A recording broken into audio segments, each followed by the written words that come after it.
repudiamos, digamos, ¿no?, este proyecto de ley. Entendemos que la estructura del proyecto de ley muestra una posición equivocada.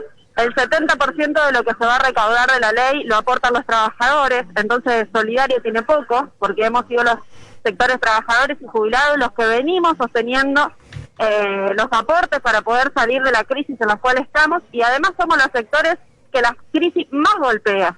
Entonces, en ese sentido, creemos que es necesario que se avance a discutir verdaderamente una reforma tributaria, que se avance a discutir verdaderamente que quienes tienen que pagar la crisis son los que la generaron. En ese sentido, el sector financiero, el sector bancario, los sectores concentrados del agronegocio, de las corporaciones, y para nada el pueblo trabajador. Por eso ayer nos manifestamos, y hoy también, para expresar el rechazo a esta ley, para decir que esta ley es ajuste, y para decir que además esta ley lo que esconde es el paso inicial de la reforma estructural que ya quiso implementar Bordet en la gestión anterior, y que no lo pudo hacer por la resistencia de los trabajadores, y que quiere además avanzar ahora con la reforma de la 8732, que es nuestra ley jubilatoria, con una reforma que no es para atacar, por ejemplo, las jubilaciones de privilegio, que es algo que debemos desterrar en nuestra provincia, sino que es para atacar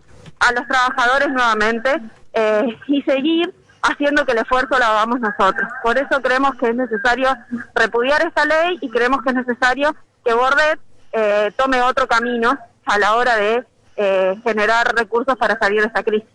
¿De dónde piensan que debe salir este aporte solidario? Por ahí hablábamos nosotros que de mínima tendría que haberse cambiado la ley, digamos, el monto, el mínimo, digamos, de cuál se va a recaudar, y más impuesto a lo que más cobran, ¿no?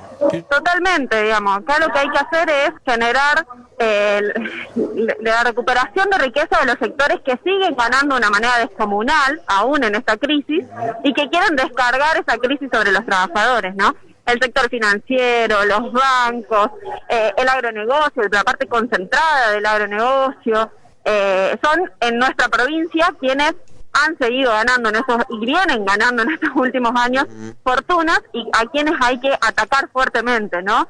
En ese sentido, nosotros creemos que además Entre Ríos tiene que sumarse una pelea nacional para el aplicar el impuesto a las riquezas, que, por ejemplo, el FIT Unidad tiene presentado en el Congreso Nacional un proyecto de impuesto a las riquezas que, con el impuesto que proponemos, en un solo mes se podrían juntar 15.000 millones de dólares, que permitiría, por ejemplo, un subsidio universal de 40.000 pesos para desocupados, monotributistas y para comercios que están en situaciones casi de quiebra por esta situación de aislamiento, que permitiría aumentar los salarios de los trabajadores, que nos permitiría generar infraestructura y mejorar el presupuesto de salud, algo que hoy ni siquiera está en discusión. Nosotros ayer tuvimos que escuchar cosas tremendas como discurso de los diputados.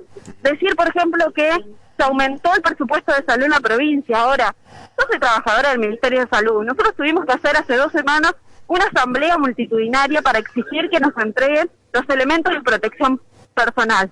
A mí me lo entregaron recién el 24 de junio, siendo que el primer caso de coronavirus, nos enteramos hace 2 o 3 días, en el Ministerio de Salud estuvo confirmado el 12 de junio, es decir, 10 días después o más de 10 días después de que un trabajador tenga que dejar de ir a trabajar porque se había contagiado de coronavirus, entregaron los elementos de protección personal en nuestro ministerio. Ahora, los hospitales están sufriendo una situación tremenda por el desfinanciamiento de años, pero además porque hoy no llegan los insumos a tiempo, y ni hablar de la escasez salarial que tenemos, ¿no?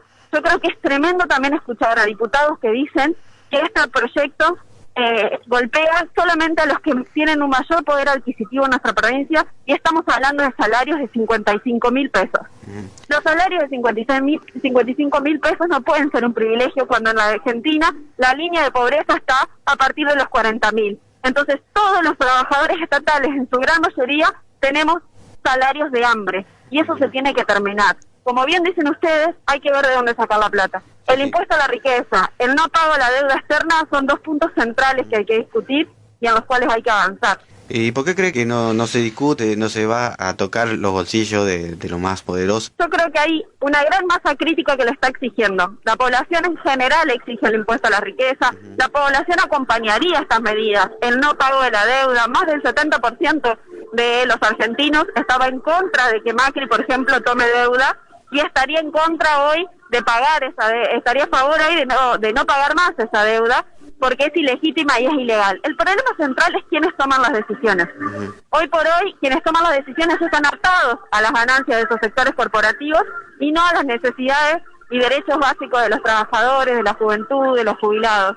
Entonces lo que nosotros necesitamos también es una profunda reforma política, porque mientras los trabajadores no estemos en los lugares en donde se toman las decisiones, es imposible que nuestros intereses pesen más de lo que pasan las ganancias. Por eso creo que es fundamental también decir que hoy no se avanza porque no se quiere, que Fernández lo podría hacer, que Bordet lo podría hacer, pero a la hora de hacerlo prefieren garantizar las ganancias a unos pocos. Y en la movilización en este momento hay de distintos sectores, incluso de sectores que son afines también al gobierno, que no están de acuerdo con esta medida.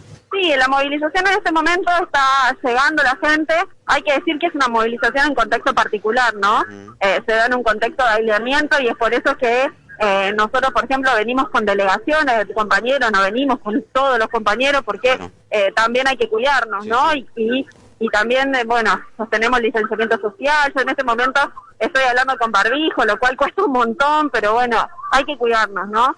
En ese contexto sí, somos distintos los sectores que hemos decidido congregarnos hoy, dentro del plenario del sindicalismo combativo y la izquierda, pero también está CNER Seccional Paraná y sectores judiciales, y bueno, y otros compañeros que anunciaron que iban a venir y que deberían estar llegando porque la sesión empieza a las 11 de la mañana.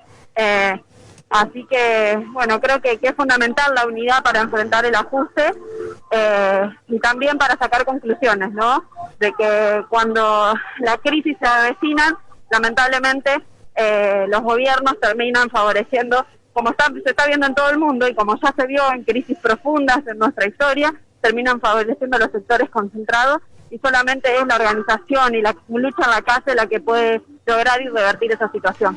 Pasó de diputado, ahora va a senadores. ¿Qué crees vos? ¿Ya tienen decisión de votarla? ¿Va a haber un diálogo antes de llevar a cabo la votación? Yo creo que ahí le va a dar un tratamiento express, que va a ser muy rápido porque la Cámara de Senadores es una Cámara no solamente de la parte más reaccionaria, antidemocrática y concentrada.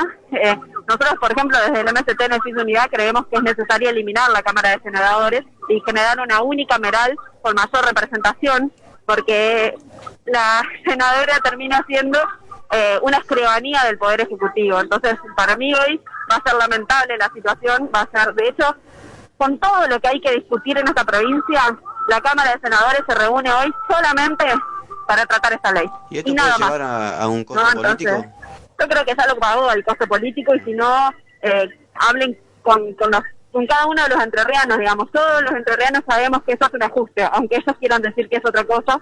Y también sabemos que lamentablemente es la antesala de reformas estructurales que quieren imponer desde el macrismo y que no lo han podido hacer gracias a nuestra lucha. Y que utilizan la pandemia para hacerlo, que es lo más brutal, ¿no? Y eso no solamente se ve acá, sino que se ve en Córdoba con la reforma jubilatoria de Schiaretti, en Chaco con Capitanich, en Mendoza, en donde incluso han reprimido a los trabajadores estatales como el Chubut, que están luchando porque les han pagado el medio aguinaldo, le quieren pagar el medio aguinaldo en cuota y no le han pagado en totalidad de los salarios. Se vienen más luchas, compañeros, eso es así.